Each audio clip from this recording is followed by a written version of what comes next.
حضرت جابر بن عبداللہ سے روایت ہے کہ ہم لوگ ایک سفر میں رسول اللہ صلی اللہ علیہ وسلم کے ساتھ تھے۔ آپ ایک کھجور کے درخت کے نیچے تشریف فرما تھے کہ بالکل ہی اچانک ایک بہت بڑے کالے سانپ نے آپ کی طرف رخ کیا۔ لوگوں نے اس کو مار ڈالنے کا ارادہ کیا، لیکن آپ نے فرمایا کہ اس کو میرے پاس آنے دو۔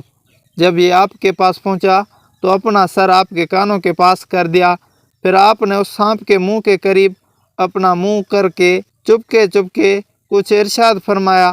اس کے بعد اسی جگہ یک بارگی وہ سانپ اس طرح غائب ہو گیا کہ گویا زمین اس کو نگل گئی۔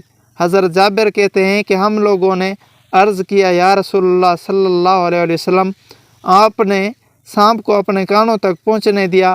یہ منظر دیکھ کر ہم لوگ ڈر گئے کہ کہیں یہ سانپ آپ کو کاٹ نہ لے۔ آپ علیہ السلام نے فرمایا کہ یہ سانپ نہیں تھا، بلکہ جنوں کی جماعت کا بھیجا ہوا ایک جن تھا۔ فلاں صورت میں سے کچھ آیتیں یہ بھول گیا۔ ان آیتوں کو دریافت کرنے کے لیے جنہوں نے اس کو میرے پاس بھیجا تھا، میں نے اس کو وہ آیتیں بتا دیں اور وہ ان کو یاد کرتا ہوا چلا گیا۔ حضرت سواد بن قارب رضی اللہ عنہ کا بیان ہے کہ ایک جن میرا تابع ہو گیا تھا۔ وہ آئندہ کی خبریں مجھے دیا کرتا تھا اور میں لوگوں کو وہ خبریں بتا کر نذرانے وصول کیا کرتا تھا۔ ایک بار اس جن نے مجھے آ کر جگایا اور کہا کہ اٹھو اور ہوش میں آ، اگر تجھ میں کچھ شعور ہے تو چل اور بنی ہاشم کے سردار کے دربار میں حاضر ہو کر ان کا دیدار کر، جو لوی بن غالب کی اولاد میں پیغمبر ہو کر تشریف لائے ہیں۔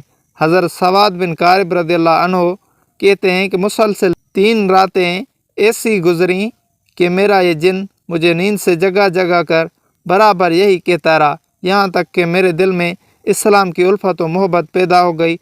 میں اپنے گھر سے روانہ ہو کر مکہ مکرمہ میں حضور صلی اللہ علیہ وسلم کی خدمت اقدس میں حاضر ہو گیا۔ آپ نے مجھے دیکھ کر خوش آمدید کہا اور فرمایا کہ میں جانتا ہوں کہ کس سبب سے تم یہاں آئے ہو۔ میں نے عرض کیا، یا رسول اللہ صلی اللہ علیہ وسلم، میں نے آپ کی مدح میں ایک قصیدہ کہا ہے، پہلے آپ اس کو سن لیجئے۔ آپ نے فرمایا کہ پڑھو۔ چنانچہ میں نے اپنا قصیدہ بائیا جو حضور علیہ الصلوۃ والسلام کی مدح میں نظم کیا تھا پڑھ کر رحمت عالم کو سنایا۔ اس قصیدہ کا آخری شعر یہ ہے، آپ اس دن میرے شفیع بن جائیے جس دن آپ کے سوا سواد بن قارب کی نہ کوئی شفاعت کرنے والا ہوگا، نہ کوئی نفع پہنچانے والا ہوگا۔